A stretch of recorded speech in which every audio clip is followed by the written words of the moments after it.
Hello दोस्तों, आपका इस YouTube चैनल पर फिर से स्वागत है। आज एक नई कहानी के साथ प्रस्तुत हुआ हूँ।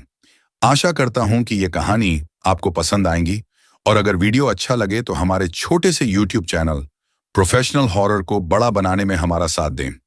लाइक और सब्सक्राइब करें और शेयर करना न भूलें। रात का समय था, करीब 11 बज रहे थे। रघु अपनी साइकिल को पताड़ी इलाके के कच्चे रास्तों पर तेजी से चला रहा था। साइकिल के पीछे के कैरियर पर मोटी लकड़ियों का एक गट्ठर बंधा हुआ था। रघु गुस्से में बड़बड़ाए जा रहा था। रघु अच्छा खासा दोपहर में लकड़ियां काटने निकला था, मगर मेरी पत्नी, क्या बोलूं अपनी पत्नी को, बस बेवजह परेशान करना आता है। रघु अभी बड़बड़ाते ही जा रहा था कि अचानक उसके कानों में किसी लड़की के गुनगुनाने की मधुर आवाज आई।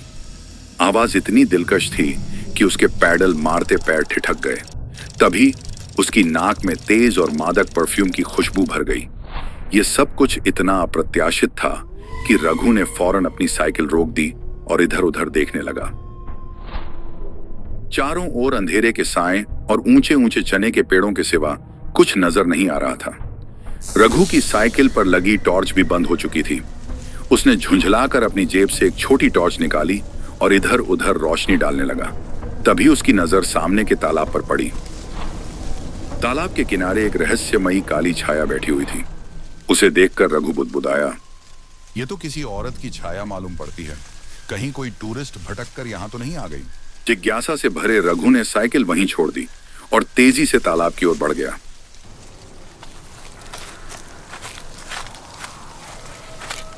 जब वह करीब पहुंचा तो उसने देखा कि एक लड़की लाल साड़ी पहने घुटनों के बल तालाब के किनारे बैठी थी। लड़की ने अपना चेहरा ढका हुआ था। उसके शरीर की मुद्रा अजीब सी थी, जैसे कुछ छिपाने की कोशिश कर रही हो। रघु ने थोड़ा और करीब जाते हुए पूछा, रघु सख्त आवाज में, कौन हो तुम और इस घने जंगल में इस समय क्या कर रही हो? लड़की ने धीरे धीरे अपना सिर उठाया। जैसे ही रघु ने उसका चेहरा देखा, उसकी सांसें थम गईं। लड़की का चेहरा भयानक और विकृत था, मानो किसी और दुनिया की हो। उसकी आंखें गड्ढों जैसी गहरी और मुंह से खून रिसता हुआ प्रतीत हो रहा था। रघु की आंखें दहशत और खौफ से फटी रह गईं।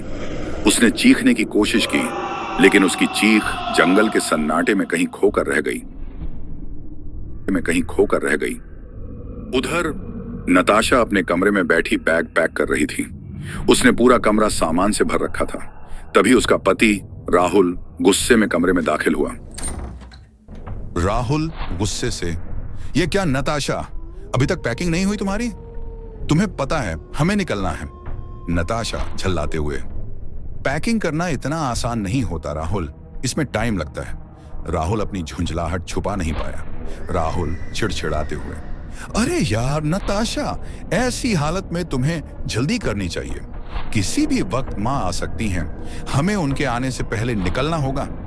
नताशा नाराजगी से, मुझे समझ में नहीं आता, अगर तुम अपनी माँ को बता दो कि हम कहाँ जा रहे हैं तो उन्हें आखिर क्या प्रॉब्लम होगी?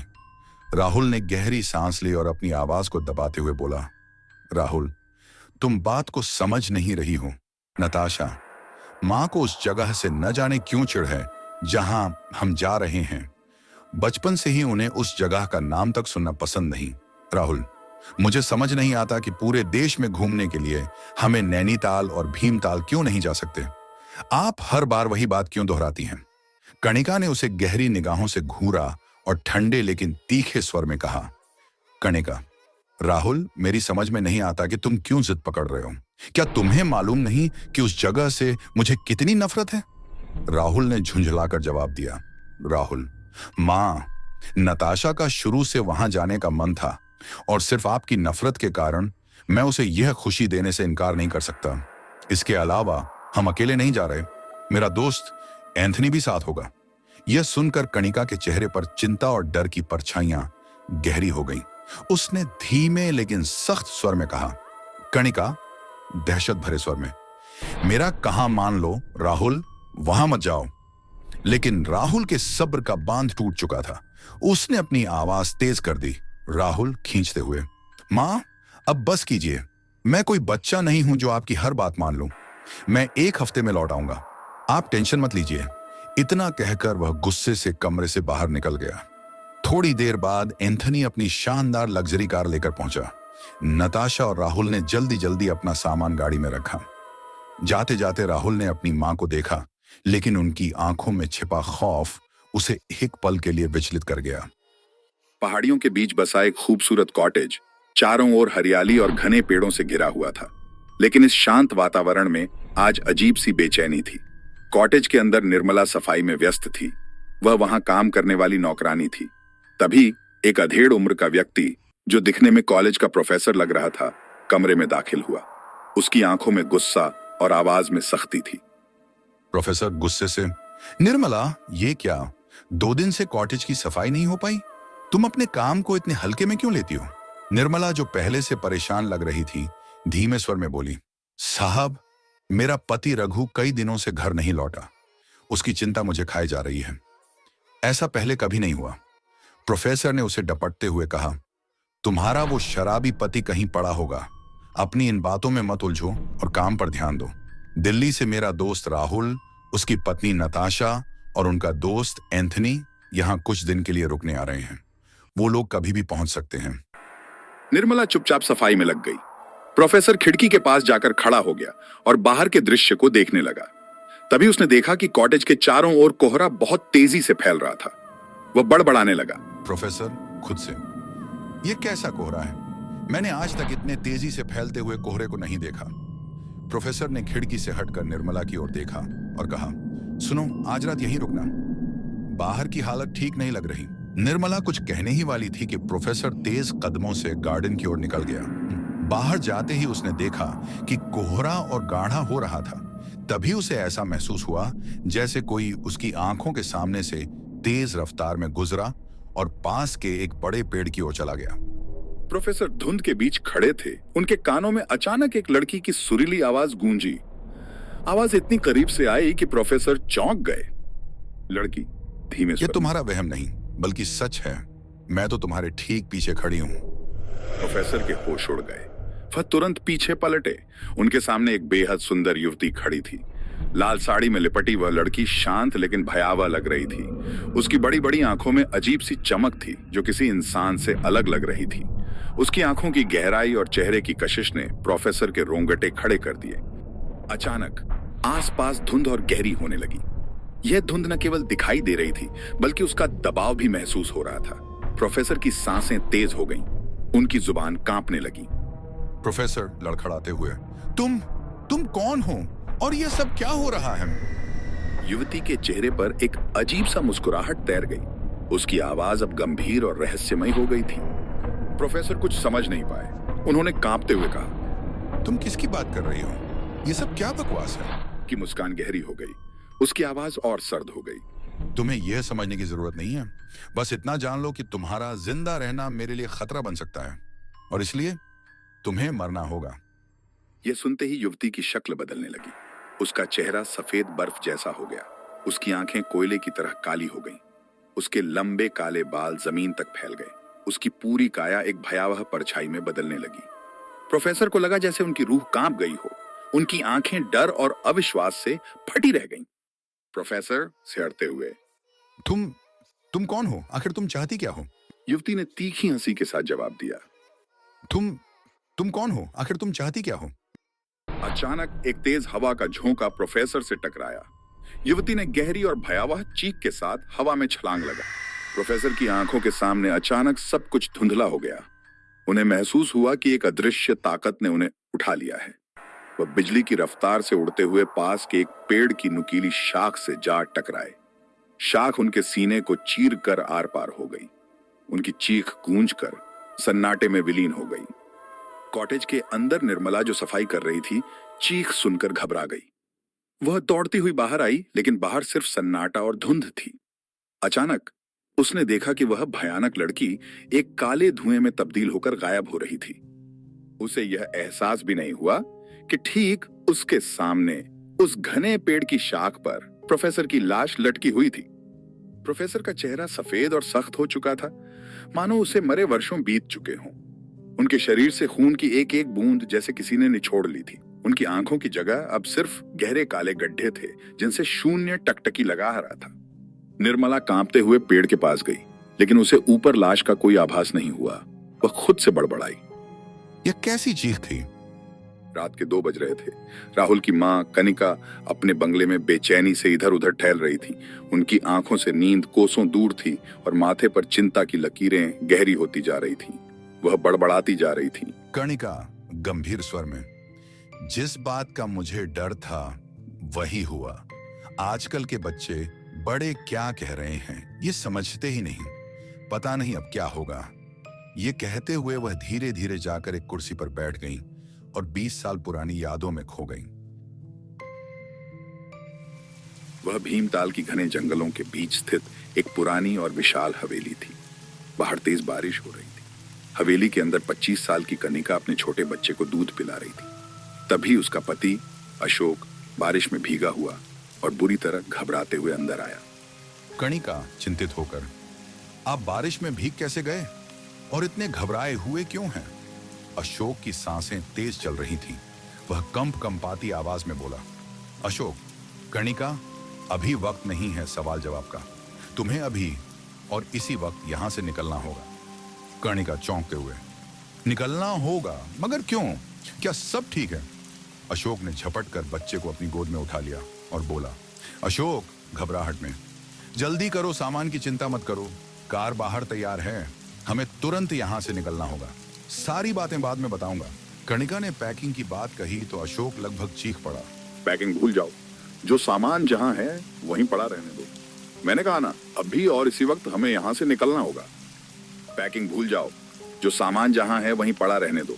मैंने कहा ना, अभी और इसी वक्त हमें यहां से निकलना होगा। कनिका का दिल तेजी से धड़कने लगा। वह अशोक के चेहरे पर डर और बेचैनी देखकर कोई और सवाल नहीं कर पाई। अशोक ने उसका हाथ पकड़कर उसे और बच्चे को कार में बिठाया और तुरंत कार स्टार्ट कर दी। बारिश के बीच कार तेज रफ्तार से जंगल के रास्तों पर भाग रही थी। अचानक कार के सामने एक भयानक काला साया बिजली की गति से आकर खड़ा हो गया। कार की हेडलाइट की रोशनी में कनिका ने देखा कि वह साया एक डरावनी औरत का था। उसकी आंखें खून जैसी लाल थीं, लंबे बाल उसके पैरों तक लटक रहे थे। उसका चेहरा विकृत और बेहद डरावना था। कनिका कांपते हुए, ये सब क्या हो रहा है? ये कौन है? ये सब क्या हो रहा है? ये कौन है? ये सब क्या हो रहा है? ये कौन है? उस विचित्र औरत ने भारी आवाज में अशोक की ओर देखा और कहा, भयानक औरत, तुम इसे जहां ले जाना चाहो ले जाओ, लेकिन इसे यहीं लौट कर आना होगा। तुमने मेरे साथ धोखा किया है अशोक, और इस धोखे की सजा तुम्हें मिलेगी। अशोक ने कुछ भी जवाब देने के बजाय कार को पूरी ताकत से उस काले साए पर चढ़ा दिया। अगले ही पल एक दिल दहला देने वाली चीख ने सन्नाटे को चीर दिया। कहानी वर्तमान में लौटती है। कनिका 20 साल पुरानी उस घटना को याद करते करते सहम गई थी। अचानक उसकी मोबाइल की घंटी बजी। उस समय की गहराती रात में इस कॉल ने उसकी बेचैनी और बढ़ा दी।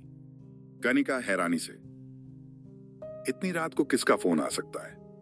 उसने कॉल रिसीव की। कनिका फोन पर, हेलो हेलो। दूसरी तरफ से किसी महिला के ठहाकों की आवाज आई।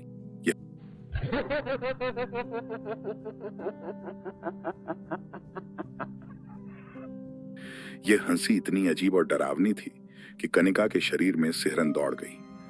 वह कुर्सी से खड़ी हो गई। उसकी हाथ कांपने लगे। कनिका डरी हुई, तुम कौन हो? लेकिन फोन कट गया। कनिका के माथे पर पसीना आ गया था। वह घबराकर चारों ओर देखने लगी। भीमताल की पहाड़ियों के बीच स्थित कॉटेज के बाहर निर्मला खड़ी थी। वह अब भी प्रोफेसर की चीखों को लेकर परेशान थी। उसने खुद से कहा, निर्मला, संदेह से, मुझे नहीं पता ये मेरा वहम था या सच, लेकिन प्रोफेसर की चीखें बहुत डरावनी थीं। तभी गेट पर एक कार आकर रुकी। कार से 3 लोग उतरे, राहुल, उसकी पत्नी नताशा और उनका दोस्त एंथनी। निर्मला ने उन्हें ध्यान से देखा। राहुल मुस्कुराते हुए आगे बढ़ा और बोला, हाय, मेरा नाम राहुल है, ये मेरी पत्नी नताशा और मेरा दोस्त एंथनी है। हम प्रोफेसर के मेहमान हैं। उन्होंने हमसे यहाँ मिलने का कहा था। वैसे प्रोफेसर कहाँ हैं? निर्मला ने राहुल को देखा, लेकिन उसकी आंखों में छिपी चिंता और भय ने उसे चुप करा दिया। उसने एक पल के लिए आसमान की ओर देखा, जहां घना कोहरा और गहराता जा रहा था। राहुल आश्चर्य से, क्या हुआ? तुम ऐसे क्यों देख रही हो? निर्मला घबराई हुई आवाज में बोली, प्रोफेसर कुछ देर पहले यहीं थे, लेकिन अब पता नहीं कहाँ चले गए। मैं तो उन्हें बाहर देखने आई थी। अब प्रोफेसर कुछ देर पहले यहीं थे, लेकिन अब पता नहीं कहां चले गए। मैं तो उन्हें बाहर देखने आई थी। यह सुनकर एंथनी मजाकिया लहजे में हंसा और बोला, अरे ये सारे प्रोफेसर ऐसे ही होते हैं, कब मूड बदल जाए कुछ पता नहीं। अब देखो, पता नहीं कहां गायब हो गए। नताशा ने निर्मला की ओर थोड़ा गंभीरता से देखा और पूछा, क्या प्रोफेसर ने हमारे आने के बारे में कुछ बताया था? निर्मला को अचानक याद आया कि प्रोफेसर ने कुछ समय पहले ही उसके साथ उनका जिक्र किया था। उसने जल्दी से जवाब दिया, हाँ, कुछ देर पहले ही उन्होंने मुझे बताया था। नताशा ने मुस्कुराते हुए कहा, तो फिर हमें अंदर आने के लिए नहीं कहोगी? निर्मला उनकी बात सुनकर झेंप गई और जल्दी से बोली, माफ कीजिएगा, मैं आपका सामान अंदर ले जाती हूँ। निर्मला ने तुरंत उनकी कार से सामान निकाला और उन्हें कॉटेज के अंदर ले गई। अंदर का माहौल शांत और रहस्यमयी था। नताशा खिड़की के पास खड़ी हो गई, जहां कुछ देर पहले प्रोफेसर खड़े थे। नताशा खिड़की से बाहर देखते हुए, यहां से बाहर का दृश्य वाकई बहुत खूबसूरत है। एंथनी, सच कहूं तो जितना सुंदर भीमताल है, उसे कहीं ज्यादा मुझे ये कॉटेज अच्छा लग रहा है। राहुल अपनी जेब से फोन निकालकर किसी का नंबर डायल करने लगा। एंथनी ने उसे छेड़ा, एंथनी, किसे फोन लगा रहे हो? हमें राहुल। निर्मला का दिल अब भी प्रोफेसर की चीख को याद कर धड़क रहा था। उसके मन में अजीब सी आशंका थी। उसने बड़बड़ाते हुए खुद से कहा, निर्मला, कुछ तो गलत है। प्रोफेसर कभी इतने लापता नहीं रहते, और वह भी तब जब उनके मेहमान यहां आए हों। निर्मला यह सोचते सोचते अपने कमरे से उठ खड़ी हुई। उसने एक टॉर्च उठाई और बाहर गार्डन की ओर चल दी। सर्द रात की ठिठुरती ठंड में भी उसके माथे पर पसीने की बूंदें छलक रही थीं। गहरी धुंध अब तेजी से चारों ओर फैल रही थी। निर्मला अपने आप से, मैं भी कितनी पागल हूं, मुझे आज क्या हो गया है? निर्मला अपने आप से, मैं भी कितनी पागल हूं, मुझे आज क्या हो गया है? तभी अचानक एक ठंडी हवा का तेज झोंका उसके शरीर से टकराया। वह सहम गई और इधर उधर देखने लगी। तभी उसने अपने कंधे पर किसी का स्पर्श महसूस किया। डरते डरते उसने पीछे पलटकर देखा। उसके पीछे प्रोफेसर खड़े थे, लेकिन वह अब इंसान नहीं लग रहे थे। उनका पूरा शरीर सफेद। उसके पीछे प्रोफेसर खड़े थे, लेकिन वह अब इंसान नहीं लग रहे थे। उनका पूरा शरीर सफेद पड़ चुका था। उनकी आंखों की जगह गहरे काले गड्ढे थे और आंखें पूरी तरह गायब थीं। उनका चेहरा एक भयावह मुस्कान के साथ सख्त और विकृत था। निर्मला कांपते हुए, ये आपको क्या हो गया सर? लेकिन प्रोफेसर ने कोई जवाब नहीं दिया। अगले ही पल वह धुएं में बदलकर वहां से गायब हो गए। निर्मला कांपते हुए, ये आपको क्या हो गया सर? लेकिन प्रोफेसर ने कोई जवाब नहीं दिया। अगले ही पल वह धुएं में बदलकर वहां से गायब हो गए। अभी निर्मला यह सब समझने की कोशिश कर ही रही थी कि पीछे से एक मधुर स्त्री स्वर ने उसे पुकारा, एक बार पीछे तो देखो निर्मला। निर्मला ने कांपते हुए पलटकर देखा और उसके सामने उसकी ही हमशक्ल खड़ी थी। उसकी हमशक्ल के चेहरे पर भयानक मुस्कान थी। अचानक एक तेज हवा का झोंका निर्मला से टकराया और वह हवा में उछलकर सीधे पास के पेड़ की नुकीली शाख से जा टकराई। वह शाख उसके सीने के आर पार हो गई। निर्मला की दर्दनाक चीख ने सन्नाटे को चीर दिया। पेड़ की दूसरी शाख पर प्रोफेसर की लाश लटकी हुई थी। दोनों की लाशें आमने सामने थीं। निर्मला का चेहरा सफेद पड़ चुका था।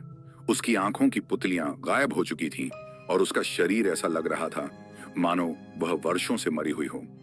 निर्मला की दर्दनाक चीख सन्नाटे में विलीन होते ही उसकी हम शक्ल धीरे धीरे एक सुंदर स्त्री में बदल गई। उसने लाल रंग का सुहागन का जोड़ा पहन रखा था। उसकी बड़ी बड़ी आंखों में गहरी चमक थी और होंठों पर एक भयावह मुस्कान। वह कुछ पलों तक पेड़ पर लटकी निर्मला और प्रोफेसर की लाशों को देखती रही, मानो अपनी जीत का आनंद ले रही हो। उसकी मुस्कान गहरी हो गई। फिर वह धीरे धीरे हवा में तैरती हुई कॉटेज के अंदर चली गई। कॉरिडोर के अंत में वह राहुल के कमरे का दरवाजा खोलकर भीतर दाखिल हुई। कमरे में हल्का अंधेरा था। राहुल गहरी नींद में था और उसके बगल में नताशा सो रही थी। वह लड़की अब एक अलौकिक रूप में राहुल को घूरते हुए धीमे स्वर में बोली, सुंदर लड़की, धीरे से, तुम सिर्फ मेरे हो राहुल, सिर्फ मेरे। आखिर वह दिन आ ही गया, अब तुम्हें मुझसे कोई अलग नहीं कर सकता। लेकिन तभी उसकी नजर राहुल के बगल में सो रही नताशा पर पड़ी।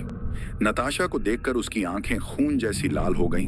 गुस्से से उसके शरीर से एक सर्द धुआं निकलने लगा। उसने गहरी सांस ली और अचानक धुएं में बदलकर गायब हो गई। सुबह के पहले पहर राहुल, नताशा और एंथनी जागे। तीनों ने देखा कि कॉटेज में निर्मला कहीं भी नजर नहीं आ रही थी। वे उसे ढूंढने लगे। राहुल निर्मला को आवाज देते हुए, निर्मला, कहाँ हो तुम?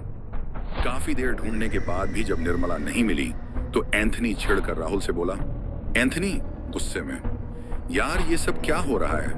पहले प्रोफेसर गायब हो गए और अब निर्मला भी नहीं दिख रही। ये कॉटेज जैसे हमें निगलने की तैयारी कर रहा है। एंथनी की बात सुनकर नताशा हंसी और व्यंग्य करते हुए बोली, वाह, तुम दोनों तो कह रहे थे कि प्रोफेसर तुम्हारे बहुत अच्छे दोस्त हैं, लेकिन उन्होंने न तो तुम्हारा फोन उठाया और न ही मिलने आए। कैसी दोस्ती है यह? राहुल गंभीर होकर बोला, मुझे खुद कुछ समझ नहीं आ रहा है। कल प्रोफेसर गायब हुए और अब यह नौकरानी भी। जैसे ही उसने यह कहा, कमरे में अचानक एक लड़की की सुरीली आवाज गूंज उठी। सुरीली आवाज। उसका पति कुछ दिनों से लापता है। शायद वह उसे ही ढूंढने के लिए यहां से चली गई है। तीनों ने चौंक कर पलट कर देखा। उनके सामने एक बेहद सुंदर स्त्री लाल साड़ी में खड़ी थी। उसकी उपस्थिति से पूरा कमरा महक उठा था, मानो कोई महंगा परफ्यूम फैल गया हो। राहुल ने हिम्मत जुटाकर उससे पूछा, तुम कौन हो? लड़की ने एक मोहक मुस्कान के साथ जवाब दिया, मैं भी यहाँ की नौकरानी हूं। जब तक निर्मला वापस नहीं आती, मैं ही आपकी सेवा करूंगी। वैसे आप लोग खाने में क्या लेंगे? एंथनी ने संदेह भरी नजरों से उसे देखा और छुटकी ली। एंथनी, तुम्हारी शक्ल से तो तुम नौकरानी नहीं लगती। वैसे तुम्हारा नाम क्या है? लड़की ने खिलखिलाकर कहा, मेरा नाम बिदिया है, और हाँ, ऊपर वाले ने मुझे रानियों जैसी शक्ल दी है। ये सिर्फ आप नहीं, हर कोई देखकर धोखा खा जाता है। तीनों उसकी बात सुनकर असमंजस में पड़ गए। तभी कमरे में खाने की महक फैलने लगी। तीनों ने मुड़कर देखा कि डाइनिंग टेबल पर खाना सजा हुआ था। राहुल, नताशा और एंथनी भौंचक्के होकर टेबल की ओर देखने लगे। तभी बिदिया की आवाज फिर से गूंजी, यहाँ का खाना बहुत खास है, आपको पसंद आएगा। जाइए, टेबल पर बैठिए, मैं भी आती हूँ। तीनों लोग धीरे धीरे डाइनिंग टेबल की ओर बढ़े। टेबल पर पकवान सजाए गए थे जिनसे इतनी स्वादिष्ट महक आ रही थी कि वे कुछ पलों के लिए अपने डर को भूल गए। अलग तीनों लोग धीरे धीरे डाइनिंग टेबल की ओर बढ़े। टेबल पर पकवान सजाए गए थे जिनसे इतनी स्वादिष्ट महक आ रही थी कि वे कुछ पलों के लिए अपने डर को भूल गए। नताशा खाने को देखते हुए, ये सब तो बहुत अच्छा लग रहा है, लेकिन ये किसने बनाया? एंथनी हंसी में, ये तो वही जानती होगी, ये बिदिया वाकई अजीब है। एंथनी हंसी में, ये तो वही जानती होगी, ये बिदिया वाकई अजीब है। राहुल ने खामोशी से खाने की प्लेट उठाई, लेकिन जैसे ही उसने पहला कौर खाने के लिए उठाया, उसे एक अजीब सी ठंडक महसूस हुई। उसने प्लेट वापस रख दी और बिदिया को ढूंढने के लिए इधर उधर देखा। तभी राहुल के कानों में बिदिया की धीमी हंसी गूंजी। उसकी हंसी में एक सर्द खौफ समाया हुआ था। बिदिया कमरे के कोने से, खाइए, ये खाना सिर्फ आपके लिए है। यह आखिरी बार होगा जब आप कुछ स्वादिष्ट खा रहे होंगे। राहुल ने चौंक कर आवाज की दिशा में देखा, लेकिन वहां कोई नहीं था। एंथनी और नताशा ने भी असहज होकर इधर उधर देखा। तभी वहां बिंदिया आ गई और बिंदिया ने हंसते हुए कहा, हमारे पहाड़ों में कहा जाता है कि खाने को ज्यादा देर तक इंतजार करवाना गुनाह है। बात खत्म करते ही तीनों खाने पर टूट पड़े। उस वक्त दोपहर के 3 बज रहे थे। उधर मंदिर के बाहर का माहौल अचानक बदलने लगा। पुजारी जमुना प्रसाद, जो अभी तक किसी राहगीर से मंदिर के विषय में चर्चा कर रहे थे, अब स्तब्ध खड़े थे। ठंडी हवा का एक झोंका आया और उसके साथ अजीबोगरीब धुंध ने मंदिर को घेरना शुरू कर दिया। धुंध इतनी गहरी और घनी थी कि सूरज की रोशनी तक उसमें खोने लगी। पुजारी की आंखों में भय तैरने लगा। उनकी कांपती आवाज जैसे चुप्पी को चीरते हुए उभरी, पुजारी जमुना प्रसाद, तुमने इस धुंध को नहीं देखा? ये कितनी तेजी से मंदिर के चारों ओर फैल रही है। सामने खड़ा व्यक्ति, जो अब तक इस सब को सामान्य मान रहा था, हल्का हंसते हुए बोला। व्यक्ति, पुजारी जी, ये पहाड़ी इलाका है। यहाँ कब ठंडी हवा चल पड़े और कब धुंध घेर आए, इसे तो कोई भी नहीं जान सकता। लेकिन पुजारी की बेचैनी कम नहीं हुई। उन्होंने अपनी कांपती उंगलियों से धुंध की ओर इशारा किया। पुजारी गंभीरता से, तुम्हारी बात सही है, लेकिन यह कोई आम धुंध नहीं है। व्यक्ति चौंकते हुए, आपका क्या मतलब है? पुजारी ने अपनी आंखें बंद कर ली, जैसे किसी अनदेखी ताकत को महसूस कर रहे हों। उनके होंठ बुदबुदाने लगे। पुजारी डरते हुए, यह धुंध एक संकेत है। यह बताती है कि वह जाग चुकी है। अगर उसे नहीं रोका गया तो तबाही निश्चित है। इधर कॉटेज के बाहर का माहौल बिल्कुल अलग था। राहुल और नताशा लॉन में रखी आरामदायक कुर्सियों पर बैठकर चाय की चुस्कियां ले रहे थे। सर्द हवा के बीच चाय का धुआं जैसे गर्मी का एहसास दिला रहा था।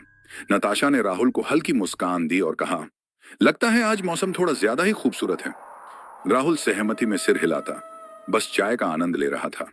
एंडी ने अपनी चाय का आखिरी घूंट लिया और उठते हुए हंसकर बोला, तुम दोनों यहीं बैठकर आराम से चाय पियो, मैं जरा घूम कर आता हूं। राहुल ने उसकी तरफ गंभीरता से देखा और कप रखते हुए जवाब दिया, ये गलत बात है एंडी, हम तीनों साथ आए हैं तो घूमने भी हमें साथ जाना चाहिए। एंडी ने हंसते हुए राहुल और नताशा की ओर इशारा किया, देखो तुम दोनों पति पत्नी हो, मैं तुम दोनों के बीच कबाब में हड्डी बनने का इरादा नहीं रखता। मैं एक बेचलर आदमी हूं और अकेले घूमने का मजा लेना चाहता हूं। इतना कहकर उसने चाय का कप टेबल पर रखा, अपनी जैकेट की जिप खींची और मुस्कुराते हुए अपनी कार की तरफ बढ़ गया। इंजन स्टार्ट होते ही कार का हल्का गुर्राना सुनाई दिया। एंडी ने शीशे से एक बार उनकी तरफ देखा और चुटकी लेते हुए कहा, मुझे मिस मत करना। वह कार को धीमी गति से चलाते हुए भीमताल की पहाड़ियों की ओर निकल पड़ा।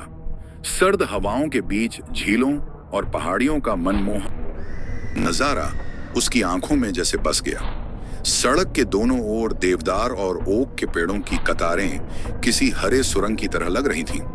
एंडी गहरी सांस लेते हुए बोला, भीमताल तो वाकई अद्भुत है। अगर मेरा बस चले तो मैं यहां से 6 महीने बाहर ही ना जाऊं। ये ताजी हवा, ये शांत पहाड़ियां, ये नजारे, इंसान को और क्या चाहिए? सड़क पर सन्नाटा था।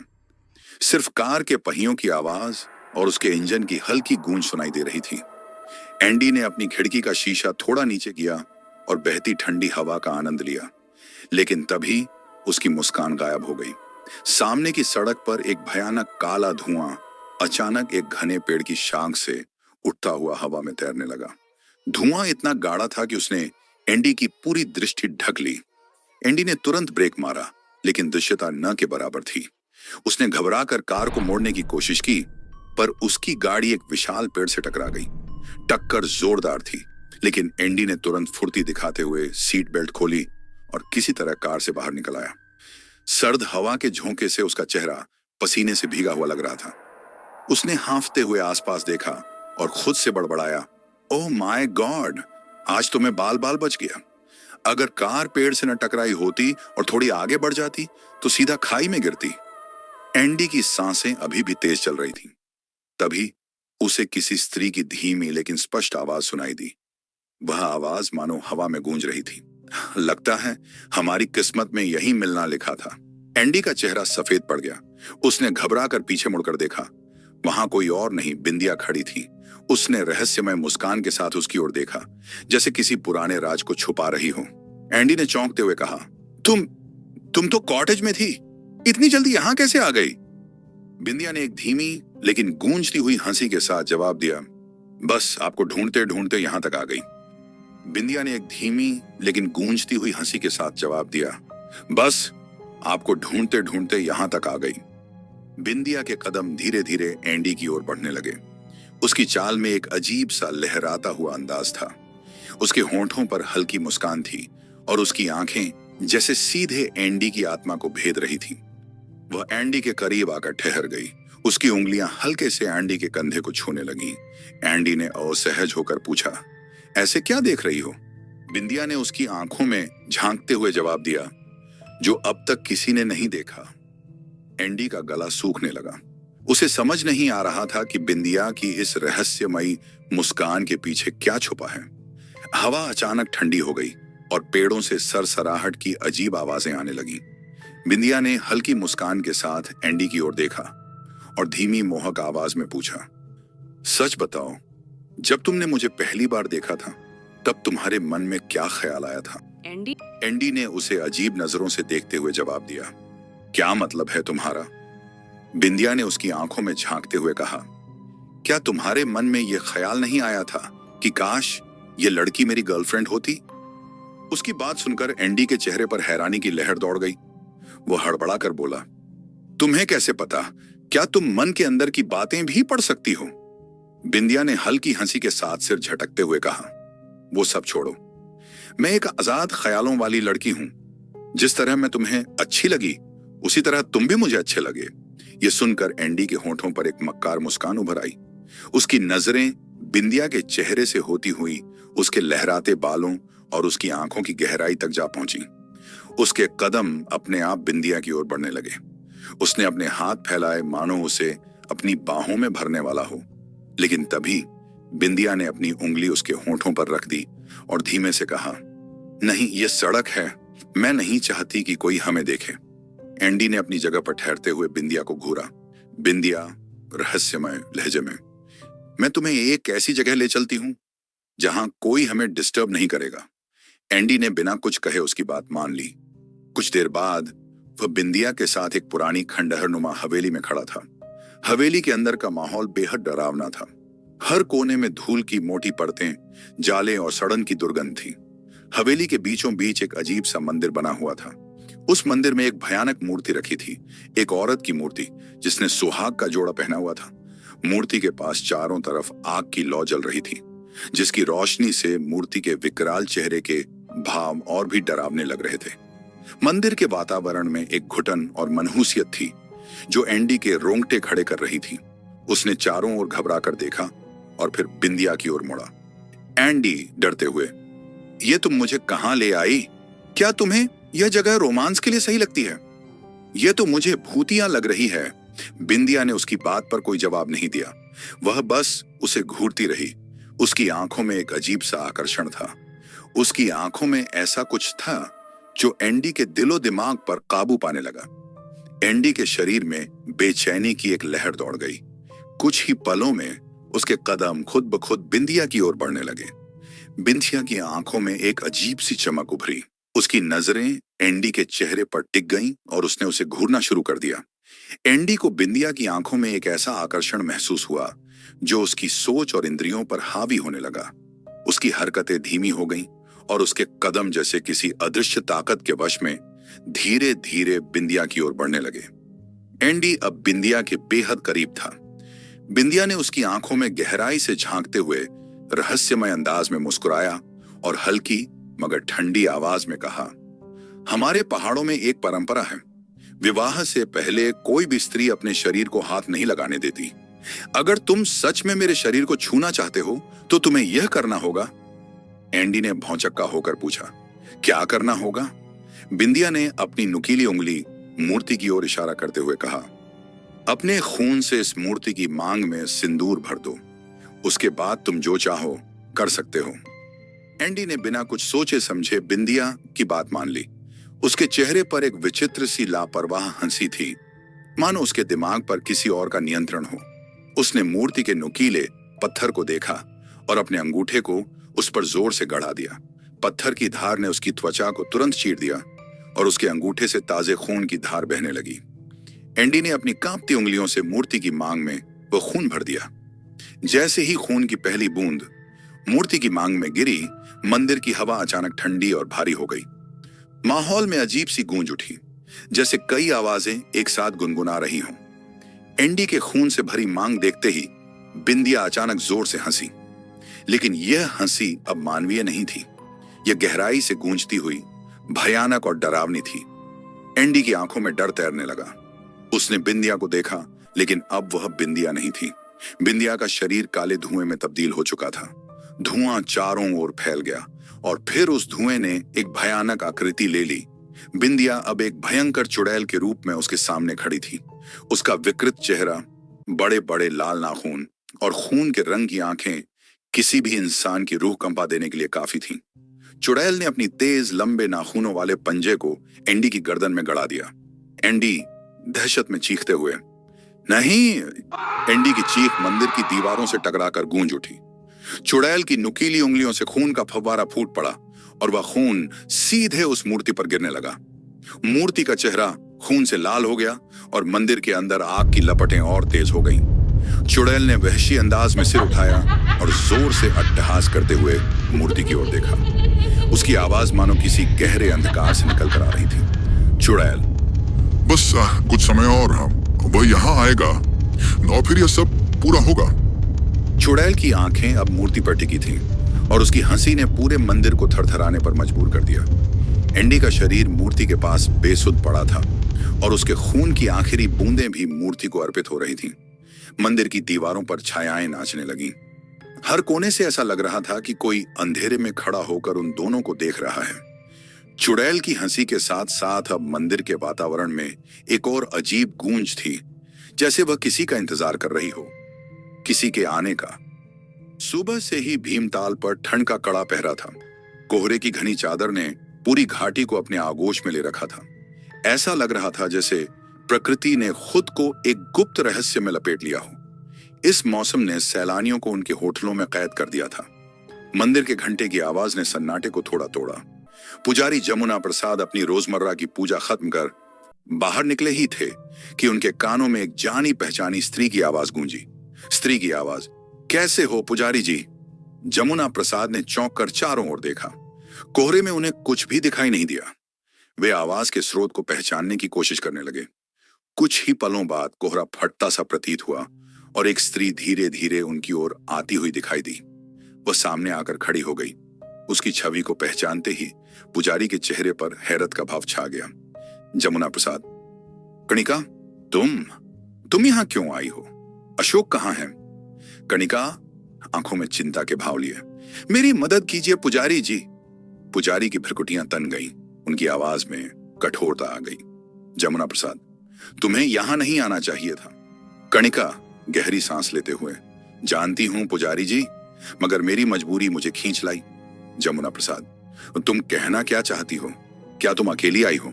कणिका, मेरे पति कुछ महीने पहले बिजनेस के सिलसिले में बाहर गए थे, अब तक वापस नहीं लौटे। लेकिन असली मुसीबत यह नहीं है। पुजारी अब और अधिक चिंतित हो गए। उन्होंने कणिका की ओर गहरी नजरों से देखा और कहा, आओ मंदिर के अंदर चलते हैं, वहां बात करते हैं। कुछ ही पलों में कणिका मंदिर के अंदर एक चटाई पर बैठ गई। हल्की हल्की दीपक की लौ मंदिर के अंधेरे को थोड़ा सा रोशन कर रही थी।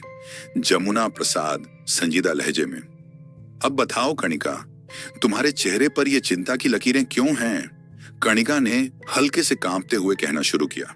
कणिका, पुजारी जी, मेरा बेटा राहुल कुछ महीनों पहले बिना हमें बताए नताशा नाम की एक लड़की से शादी कर लाया। यह बात मेरे पति अशोक को बुरी लगी और इसको लेकर उनकी राहुल से खूब बहस हुई। गुस्से में आकर अशोक बिजनेस टूर पर चले गए।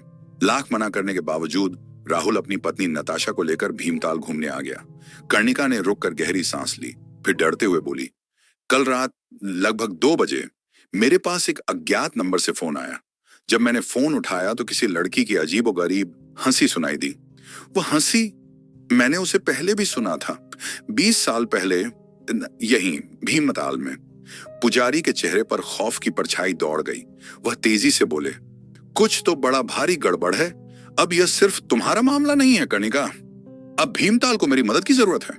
यह कहकर उन्होंने आंखें बंद कर लीं और मंत्र पढ़ने लगे। शाम के 6 बजे राहुल का बेचैनी से वक्त काटना। भीमताल की सर्द शाम में राहुल बार बार घड़ी पर नजर डाल रहा था।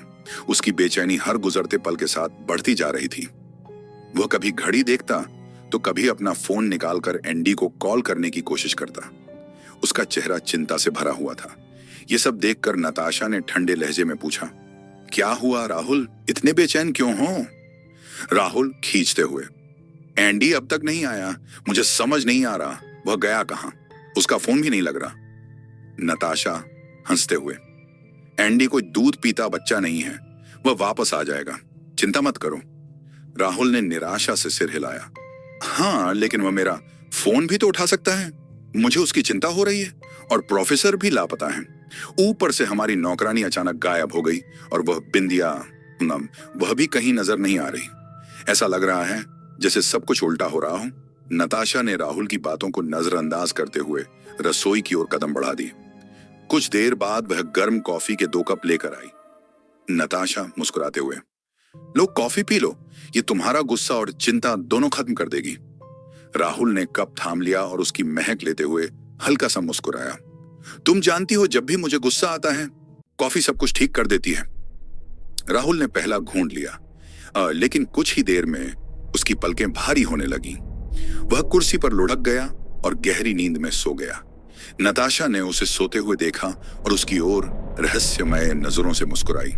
अचानक एक धीमी पर ठंडी और गूंजती हुई आवाज ने नताशा का ध्यान खींचा। आखिरी बार देख लो, हो सकता है इसके बाद तुम्हें इसे देखने का मौका न मिले।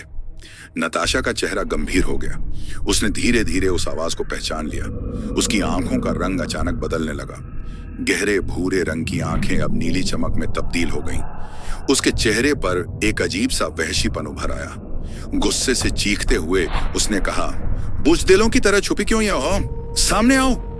हवा भारी होने लगी और कमरे में काला धुआं भरने लगा। धुएं के बीच से बिंदिया की आकृति प्रकट हुई। उसकी नीली चमकती आंखें नताशा की आंखों से मिल रही थीं। नताशा सख्त लहजे में, मैं जानती थी कि तुम यहां आओगी। अनर्थ! पुजारी के मुख से यह सुनकर कर्णिका का चेहरा पीला पड़ गया। उसकी आंखों में भय तैरने लगा। उसने कांपती आवाज में पूछा, कैसा अनर्थ पुजारी जी? आप क्या कह रहे हैं?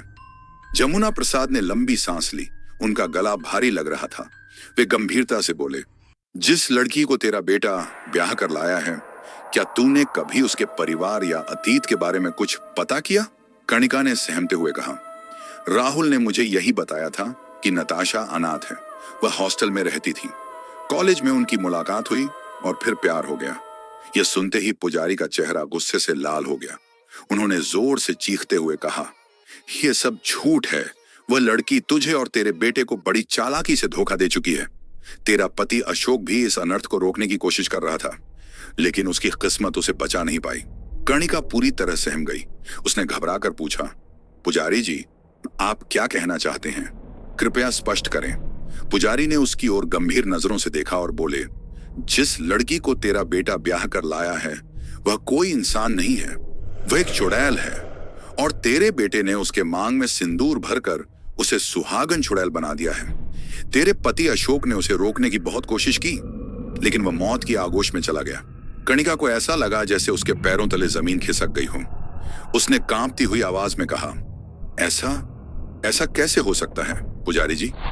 पुजारी ने गहरी सांस ली और अपनी आंखें बंद कर ली। मैं जानता हूं, मेरी बातों पर यकीन करना तेरे लिए मुश्किल है, इसीलिए मैं तुझे अपनी शक्तियों के माध्यम से वो सब दिखा सकता हूं जो तेरे पति के साथ हुआ। यह कहकर पुजारी ने अपनी थाली से एक मुट्ठी सिंदूर उठाया और उसे मंत्र पढ़ते हुए कर्णिका की आंखों में फेंक दिया। सिंदूर के गिरते ही कर्णिका की आंखों के सामने अंधेरा छा गया। वह बेहोशी की गहराइयों में गिरती चली गई। अचानक उसकी आंखों के सामने एक दृश्य उभरने लगा। दृश्य फ्लैशबैक। कुछ महीने पहले आधी रात का समय था। राहुल का घर अंधेरे में डूबा हुआ था। छत पर हल्की ठंडी हवा बह रही थी। नताशा लाल शादी के जोड़े में छत के किनारे खड़ी थी। उसका चेहरा चांदनी रात में आधा छुपा हुआ था। वह आकाश की ओर स्थिर निगाहों से देख रही थी, जैसे किसी अनजानी शक्ति को बुला रही हो। अशोक, जो देर रात छत पर टहलने की आदत रखते थे, वहां आए। उन्होंने छत पर नताशा को देखकर चौंकते हुए पूछा, बहू, तुम छत पर इस वक्त क्या कर रही हो?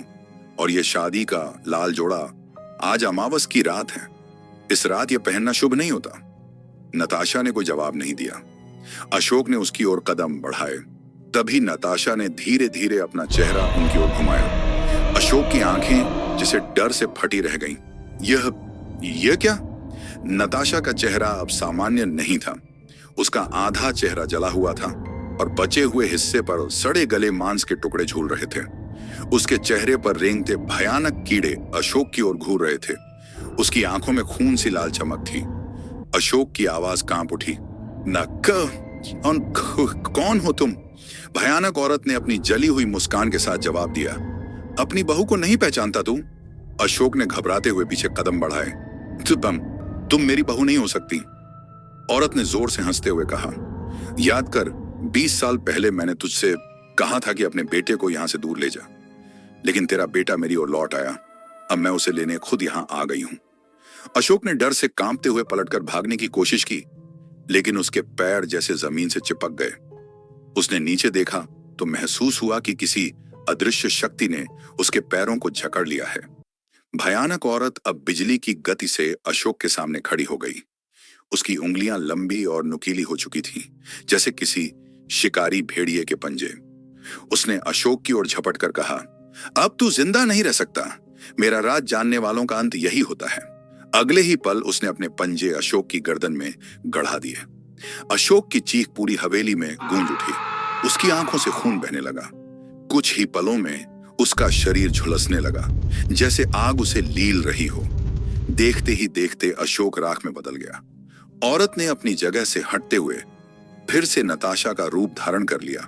उसने अपनी रहस्यमय मुस्कान के साथ सीढ़ियों की ओर कदम बढ़ाए और अंधेरे में गुम हो गई। वर्तमान समय मंदिर में गणिका अचानक अपनी चेतना में लौट आई। उसका चेहरा पसीने से भीग चुका था। उसकी आंखें डर से चौड़ी हो गई थीं। उसने पुजारी की ओर देखा और कांपते हुए कहा, यह सब सच था। मेरा पति, उसे उसने मार डाला। मेरी बहू एक चुड़ैल है। पुजारी जी, कृपया मेरे बेटे राहुल की जान बचा लीजिए। पुजारी ने गहरी सांस ली और गंभीरता से कहा, यह सब तेरे पति अशोक के कर्मों का नतीजा है। वह जानता था कि इन बलाओं से दूर रहना चाहिए, लेकिन अब मामला तेरे बेटे पर आ चुका है। मुझे समय चाहिए, लेकिन यह आसान नहीं होगा। कणिका की आंखों में आंसू भर आए। उसने कांपते हुए कहा, आप जो भी कर सकते हैं कृपया करें। मेरी बहू को रोकें, मेरे बेटे को बचा लीजिए।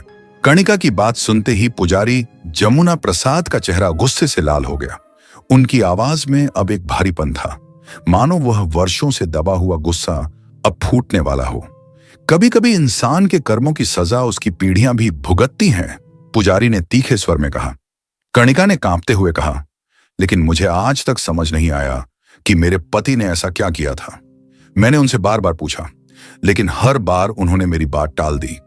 पुजारी ने उसकी आंखों में झांकते हुए तीखे स्वर में कहा, क्या सच में तू कुछ नहीं जानती? कणिका ने घबराते हुए उत्तर दिया, नहीं पुजारी जी, 20 साल पहले जब मैंने भीमताल छोड़ा था, तब से मैं अपने पति अशोक से पूछती आ रही हूं कि वह खौफनाक बला कौन थी, लेकिन हर बार उन्होंने मेरी बात को टाल दिया। पुजारी ने गहरी सांस ली, मानो वह एक बड़ा सच उगलने की तैयारी कर रहा हो। तुम्हें याद है, तुम बांझ थी। हर डॉक्टर ने कह दिया था कि तुम कभी मां नहीं बन सकती। फिर अचानक तुम्हारी सूनी गोद कैसे भर गई? कणिका ने सहमते हुए उत्तर दिया, शायद मेरी प्रार्थनाओं का असर था, या शायद कोई चमत्कार, मैं नहीं जानती। लेकिन पुजारी जी, मेरी मां ने मुझसे कहा था कि अगर कभी कोई समस्या आए तो मैं आपके पास आऊं। कृपया मेरी मदद कीजिए। पुजारी ने गुस्से में चीखते हुए कहा, नहीं, वह कोई चमत्कार नहीं था। वह तुम्हारे पति अशोक की गलती थी। सुनना चाहती हो तो सुनो। सच्चाई जानने का समय आ गया है। फ्लैशबैक। 20 साल पहले कणिका डॉक्टर की क्लिनिक में फूट फूट कर रो रही थी। उसका चेहरा आंसुओं से भीग चुका था। डॉक्टर संवेदनशील स्वर में, देखिए, भाग्य के लिखे को कोई नहीं टाल सकता। अगर आप मां नहीं बन सकती तो कोई बच्चा गोद लेने का विचार करें। कणिका की आंखों से आंसुओं की धाराएं रुकने का नाम नहीं ले रही थीं। अशोक ने उसका कंधा पकड़ा और चुपचाप क्लिनिक से बाहर ले आया। बाहर आते ही अशोक ने गहरी सांस ली और गंभीर लहजे में कहा, रोती क्यों हो कणिका? मैं दूसरा विवाह नहीं करूंगा। कणिका ने उसकी आंखों में झांकते हुए कहा, तो क्या आप जीवन भर एक ऐसी स्त्री के साथ रहेंगे जो आपको कभी संतान नहीं दे सकती? अशोक ने कुछ देर सोचते हुए उसकी ओर देखा, फिर उसके चेहरे पर अजीब सी दृढ़ता आ गई। अशोक ने कुछ देर सोचते हुए उसकी ओर देखा, फिर उसके चेहरे पर अजीब सी दृढ़ता आ गई। चिंता मत करो कणिका, मैं भीमताल के जंगल में बनी एक पुरानी हवेली के बारे में जानता हूं। वहां तुम्हारी सूनी गोद हरी भरी हो सकती है। कणिका ने अविश्वास से पूछा, ऐसा कैसे संभव है? इस दुनिया में सब कुछ संभव है। अशोक ने रहस्यमय स्वर में कहा। अब ज्यादा सवाल मत करो, कल हम भीमताल चल रहे हैं। 2 दिन बाद भीमताल की रहस्यमय हवेली। कर्णिका ने विस्मय से उस पुरानी हवेली को देखा। वह आलीशान थी, लेकिन उसके आसपास गहरा सन्नाटा फैला हुआ था। हवेली के चारों ओर घने जंगल का घेरा था और पक्षियों की आवाज तक वहां सुनाई नहीं दे रही थी। यह हवेली तो बहुत सुंदर है, कर्णिका ने कहा, लेकिन अजीब बात है, यहाँ इतना सन्नाटा क्यों है? अशोक ने हल्की मुस्कान के साथ जवाब दिया, क्योंकि यह हवेली घने जंगल के बीच में बनी है और इसका मालिक किसी को यहाँ आने नहीं देता। तुम यहीं रुको, मैं आता हूं। इतना कहकर अशोक हवेली के बाहर चला गया।